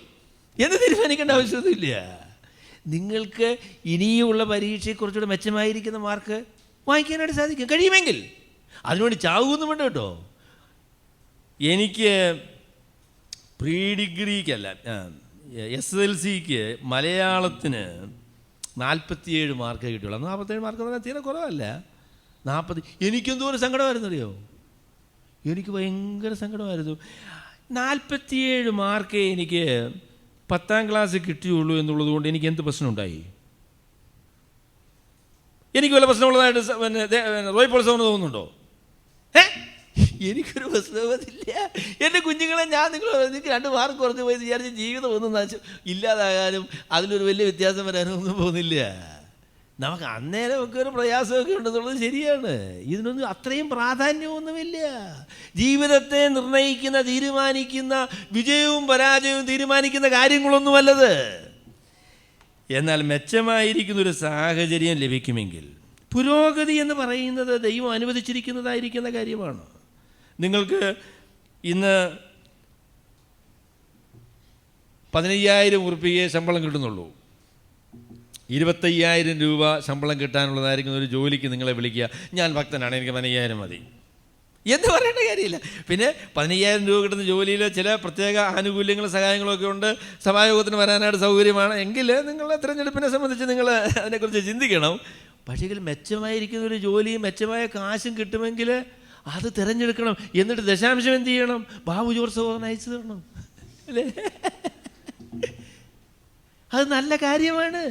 ജീവിതത്തിൽ മെച്ചമായ സാഹചര്യങ്ങൾ അന്വേഷിക്കുക, ആരോഗ്യമായിരിക്കുക, അതൊക്കെ നല്ല കാര്യമാണ്. നമുക്ക് വ്യത്യാസപ്പെടുത്തുവാൻ കഴിയുന്ന സാഹചര്യങ്ങൾ നിശ്ചയമായിട്ടും ദൈവകൃപയിൽ ആശ്രയിച്ച് നമ്മൾ വ്യത്യാസപ്പെടുത്തണം. വ്യത്യാസപ്പെടുത്തുവാൻ കഴിയുന്ന കാര്യങ്ങൾ ദൈവകൃപയിൽ ആശ്രയിച്ച് മെച്ചപ്പെടുത്തണം. അതിനുവേണ്ടി അധ്വാനിക്കണം, അതിനുവേണ്ടി ചിന്തിക്കണം, അതിനുവേണ്ടി പ്രാർത്ഥിക്കണം. നല്ല കാര്യമാണ്. എന്നാൽ വ്യത്യാസപ്പെടുക എന്ന് പറയുന്നതല്ല ഏറ്റവും പ്രധാനപ്പെട്ട കാര്യം. നമ്മളെ ആക്കിയിരിക്കുന്ന നിലയിലും ആക്കിയിരിക്കുന്ന സ്ഥാനത്തും ദൈവത്തെ ഭയപ്പെട്ട് ജീവിക്കുക എന്നുള്ളതാണ് ഏറ്റവും പ്രധാനപ്പെട്ടതായിരിക്കുന്ന കാര്യം. അപ്പോൾ അതുകൊണ്ട് നിങ്ങളുടെ ജീവിതത്തിൻ്റെ സാഹചര്യങ്ങൾ നിങ്ങൾക്ക് മെച്ചപ്പെടാനായിട്ട് സാധിക്കുമെങ്കിൽ നിങ്ങൾ അതിന് അധ്വാനിക്കണം എന്നുള്ളതാണ് ഞാൻ രണ്ടാമത് നിങ്ങളോട് പറയാനായിട്ട് ആഗ്രഹിക്കുന്ന കാര്യം. കഴിയുമെങ്കിൽ, സ്വതന്ത്രനാകാൻ കഴിയുമെങ്കിൽ നിങ്ങൾ സ്വതന്ത്രനായിക്കൊള്ളുക. നിങ്ങൾക്ക് മെച്ചമായിരിക്കുന്ന ജോലി കിട്ടുമെങ്കിൽ ആ ജോലി സ്വീകരിച്ചു കൊള്ളുക. നിങ്ങൾക്ക് മെച്ചമായിരിക്കുന്ന ആരോഗ്യം കിട്ടുമെന്ന് ഉറപ്പാണ് എങ്കിൽ ആ സർജറി നടത്തിക്കൊള്ളുക. നിങ്ങൾക്ക് മെച്ചമായിരിക്കുന്ന ഒരു വീട് വാങ്ങാൻ പറ്റുമെങ്കിൽ നിങ്ങൾ വാങ്ങിച്ചുകൊള്ളുക. ഒരു നല്ല കാറ് വാങ്ങിക്കാൻ സാധിക്കുമെങ്കിൽ വാങ്ങുക. അതൊക്കെ ദൈവം അനുവദിച്ചിരിക്കുന്നതായിരിക്കുന്ന, ദൈവം നമുക്ക് നൽകിയിരിക്കുന്നതായിരിക്കുന്ന സ്വാതന്ത്ര്യമാണ് എന്ന് ഞാൻ നിങ്ങളോട് പറയട്ടെ. മൂന്നാമത്തെ കാര്യം ഞാൻ വേഗത്തിൽ പറഞ്ഞ് ഞാൻ അവസാനിപ്പിക്കാം. മൂന്നാമത്തെ കാര്യം എന്താണെന്ന് ചോദിച്ചാൽ, നമ്മുടെ പ്രാധാന്യം നിർണ്ണയിക്കുന്നത് നമുക്ക് ദൈവത്തോടുള്ള ബന്ധമാണ്, അല്ലെങ്കിൽ ദൈവം നമുക്ക് തന്നതായിരിക്കുന്ന ആ സ്ഥാനമാണ് നമ്മുടെ പ്രാധാന്യം നിർണ്ണയിക്കുന്നതായിരിക്കുന്ന കാര്യം. നമ്മുടെ പ്രാധാന്യം നിർണ്ണയിക്കുന്നത് നമ്മുടെ പാരമ്പര്യമോ നമ്മുടെ സാമൂഹ്യ സ്ഥിതിയോ നമ്മുടെ ജീവിതത്തിൻ്റെ സാഹചര്യങ്ങളോ അല്ല. ദൈവം നമ്മളെ ആരാക്കിയിരിക്കുന്നു എന്നുള്ളതാണ് നമ്മുടെ പ്രാധാന്യം നിർണ്ണയിക്കുന്നതായിരിക്കുന്ന കാര്യം. നമ്മുടെ പ്രാധാന്യം നാം ദൈവത്തിൽ തന്നെ കണ്ടെത്തേണ്ടതായിട്ട് ഇരിക്കുന്നു. ദാസനായിട്ട് ജീവിക്കുന്ന ഒരാളിനോട് അപ്പസ്തലനായ പൗലോസ് പറഞ്ഞപ്പോൾ പറഞ്ഞു, ദാസനായി കർത്താവിൽ വിളിക്കപ്പെട്ടവൻ കർത്താവിന് സ്വതന്ത്രനാകുന്നു. ജീവിതത്തിൻ്റെ ഒരു സാഹചര്യങ്ങൾക്കും എൻ്റെ ദൈവത്തോടുള്ളതായിരിക്കുന്ന ബന്ധത്തിൻ്റെ പ്രാധാന്യം കുറച്ച് കളയുവാനായിട്ട് കഴിയുകയില്ല. ഞാനൊരു ദാസനാണ് എന്നുള്ളത് കൊണ്ട് എനിക്ക് ദൈവസന്നിധിയിലുള്ളതായിരിക്കുന്ന സന്തോഷവും കർത്താവിലുള്ളതായിരിക്കുന്ന ധൈര്യവും ദൈവമകനാണ് എന്നുള്ളതായിരിക്കുന്ന ഉറപ്പും ദൈവത്തിൻ്റെ സാന്നിധ്യത്തിലുള്ളതായിരിക്കുന്ന ആനന്ദവും വല്ല വിധത്തിലും കുറയുമോ? അയ്യോ, ദാസനായിരിക്കുന്ന ആളിനെങ്ങനെ ഇത്രയും സന്തോഷം, എങ്ങനെ ഇത് സന്തോഷിക്കാൻ പറ്റിയ? അങ്ങനെ ഒരു പ്രശ്നമില്ല. യാക്കോബ് അപ്പോസ്തലനും ഇതിന് സമാനമായിരിക്കുന്ന പ്രസ്താവന യാക്കോബിൻ്റെ ലേഖനം 1-ാമത്തെ അധ്യായത്തിൽ പറയുന്നുണ്ട്. അദ്ദേഹം പറഞ്ഞു, ധനവാൻ തൻ്റെ എളിമയിലും ദരിദ്രൻ തൻ്റെ ഉയർച്ചയിലും പ്രശംസിക്കട്ടെ. അതെന്തൊരു പ്രസ്താവനയാണ്! ധനവാൻ തൻ്റെ എളിമയിലും പിന്നെ ദരിദ്രൻ തൻ്റെ ഉയർച്ചയിലും. പ്രശംസിക്കട്ടെ. എന്തായാലും വേറൊരു കാര്യം പറയുന്നുണ്ട് കേട്ടോ. ധനം എന്നൊക്കെ പറയുന്നത് ഒരു അല്പകാലം മാത്രമേ നിൽക്കുകയുള്ളൂ, അത് കഴിഞ്ഞതിന് ശേഷം ഇത് പറന്നു പോകുന്ന അസ്ഥിരമായിരിക്കുന്ന കാര്യമാണ് എന്നുള്ള കാര്യത്തെക്കുറിച്ച് യാക്കോബ് പറഞ്ഞു. അപ്പോൾ ധനവാനായിരിക്കുന്ന ഒരാൾ എങ്ങനെയാണ് ചിന്തിക്കേണ്ടത്? ധനവാനായിരിക്കുന്ന ആൾ ചിന്തിക്കേണ്ട, കർത്താവേ ഈ ധനമൊക്കെ ഇപ്പോൾ കൊണ്ട് എന്നുള്ളത് ശരിയാണ്, എന്നാൽ ഇത് എത്ര കാലം ഉണ്ടാകും നമുക്കറിയത്തില്ല, ഇത് അല്പകാലത്തേക്കുള്ളൊരു കാര്യമാണ്, അതിനകത്ത് ഞാനൊന്നും വലിയ അഹങ്കരിക്കാനൊന്നുമില്ല, എനിക്ക് തന്നതായിരിക്കുന്ന ഈ ചെറിയ കാലത്ത് അല്പകാലത്തേക്ക് മാത്രമുള്ളതായിരിക്കുന്ന ഈ സമ്പത്തിനെ ഞാൻ വലിയ ഗൗരവമാക്കുന്നില്ല, ഞാൻ എൻ്റെ എളിമയിൽ ധൈര്യപ്പെടുന്നു എന്ന് വേണം അദ്ദേഹം പറയാൻ. എന്നാൽ ദരിദ്രനായിരിക്കുന്ന ആളെന്താ പറയേണ്ടത്? തൻ്റെ ഉയർച്ചയിൽ പ്രശംസിക്കട്ടെ എന്ന് പറഞ്ഞാൽ ദരിദ്രനായിരിക്കുന്ന ആൾ പറയുന്നത് എനിക്ക് കാശില്ല എന്നുള്ള കാര്യം ശരിയാണ്, പക്ഷേങ്കിൽ ഞാൻ സ്വർഗത്തിൽ ദൈവത്തിൻ്റെ മകനാണ്, മകളാണ് എന്നാണ് ദൈവം എന്നെക്കുറിച്ച് പറഞ്ഞിരിക്കുന്നത്. ഞാൻ തല ഉയർത്തി നെഞ്ചു വിരിച്ച് ധൈര്യത്തോടെ നടക്കുവാൻ എനിക്ക് അവകാശമുണ്ട്, ആർക്കും അതിനെ ചോദ്യം ചെയ്യാനായിട്ട് സാധിക്കില്ല. ഞാൻ ദൈവത്തിൻ്റെ മകനാണ്, ദൈവത്തിൻ്റെ മകളാണ്. എന്നെ നിങ്ങളെല്ലാവരും പിടിച്ച് ബന്ധനസിനെ, അപ്പസനായ പൗലോസിനെ പിടിച്ച് ബന്ധനസിനാക്കി കാരാഗ്രഹത്തിലിട്ടപ്പോൾ അദ്ദേഹം പറഞ്ഞു എന്നെ ബന്ധിക്കാൻ പറ്റും, പക്ഷേങ്കിൽ ഞാൻ പറയുന്ന സുവിശേഷത്തെ ബന്ധിക്കുവാൻ സാധിക്കുകയില്ല. എൻ്റെ ഹൃദയത്തിൽ ദൈവം തന്ന സന്തോഷത്തെ എടുത്തു കളയുവാൻ കഴിയുകയില്ല. എൻ്റെ ജീവിതത്തിൽ ദൈവം ഉദ്ദേശിച്ചിരിക്കുന്ന പദ്ധതികളെ തടസ്സപ്പെടുത്താൻ നിങ്ങൾക്ക് കഴിയുകയില്ല. ദൈവം നമുക്ക് തന്നതായിരിക്കുന്ന സ്വാതന്ത്ര്യം, ദൈവം നമുക്ക് തന്നതായിരിക്കുന്ന അവകാശം, ദൈവം നമുക്ക് തന്നതായിരിക്കുന്ന പദവി, അതിലാണ് യഥാർത്ഥമായിട്ടും നമ്മളുടെ സന്തോഷം നമ്മൾ കണ്ടെത്തേണ്ടത്.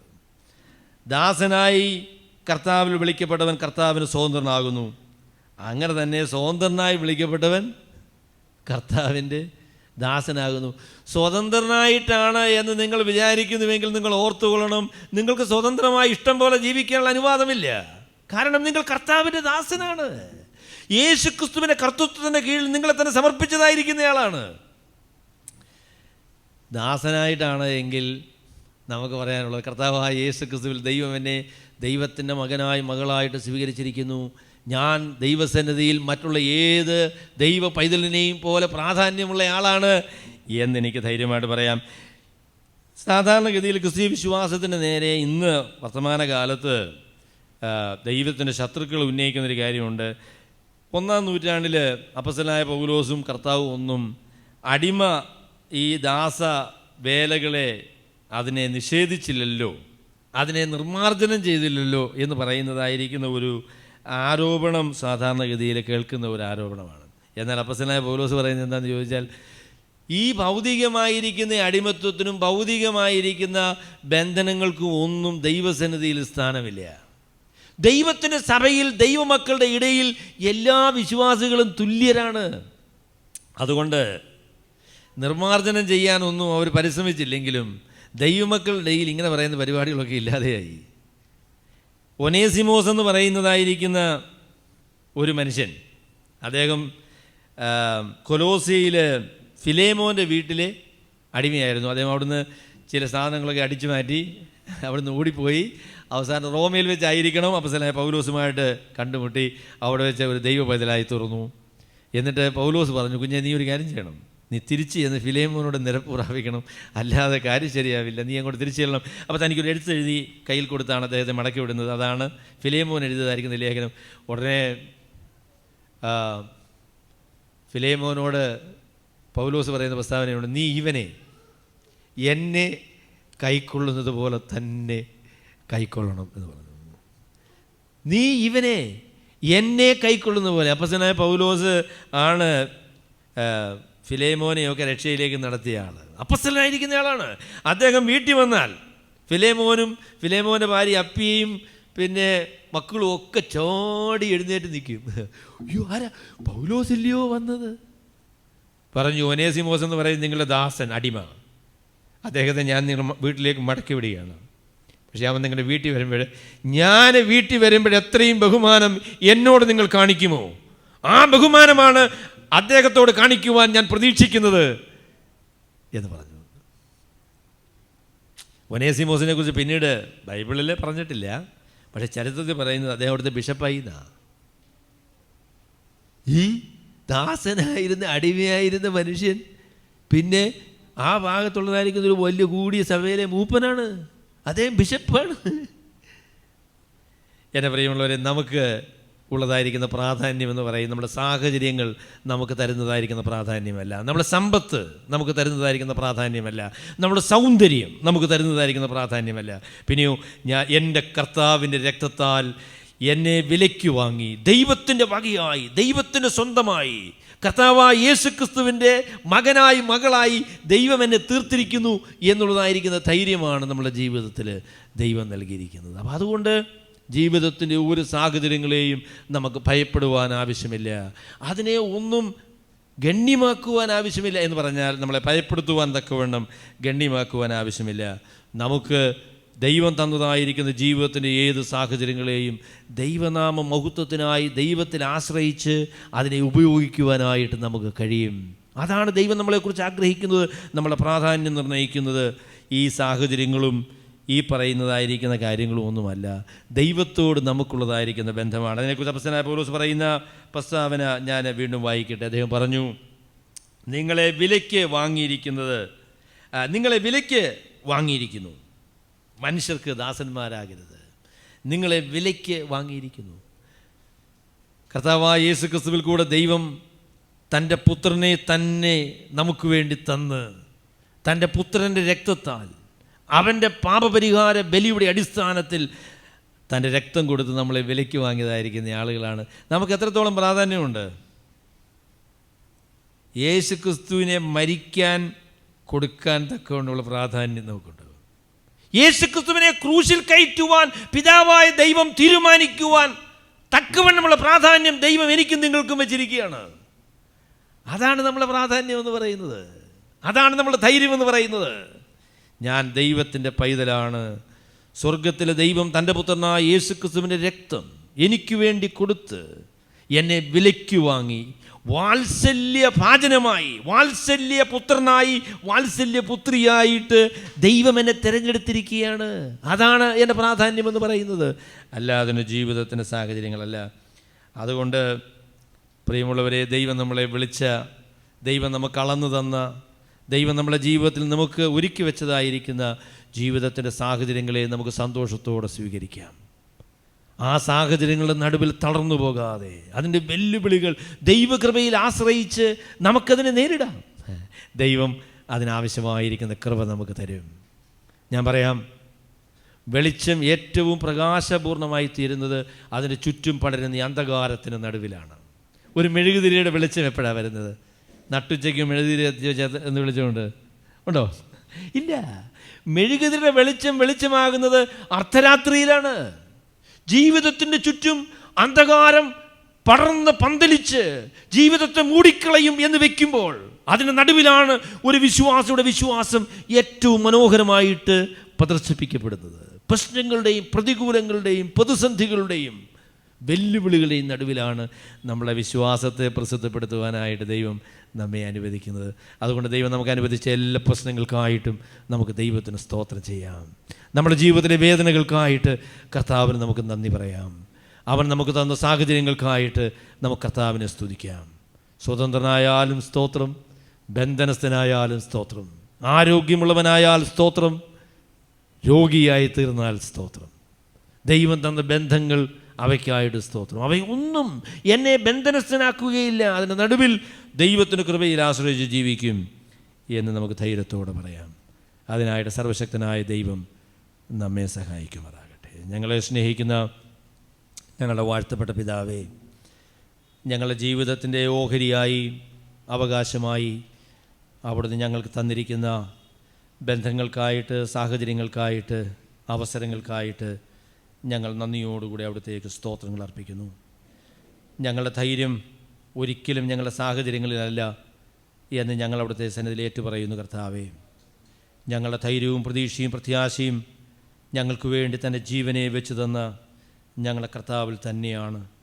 ഞങ്ങളുടെ ജീവിതത്തിൻ്റെ ലക്ഷ്യം ഞങ്ങളെ എവിടെയാക്കിയാലും ഈ കർത്താവിന് വേണ്ടി ജീവിച്ച് അവൻ്റെ നാമത്തെ മഹത്വപ്പെടുത്തണം എന്നുള്ളത് തന്നെയാണ് ഞങ്ങളുടെ ജീവിതത്തിൻ്റെ ലക്ഷ്യം എന്ന് ഞങ്ങൾ പിന്നെയും ഏറ്റുപറയുന്നു.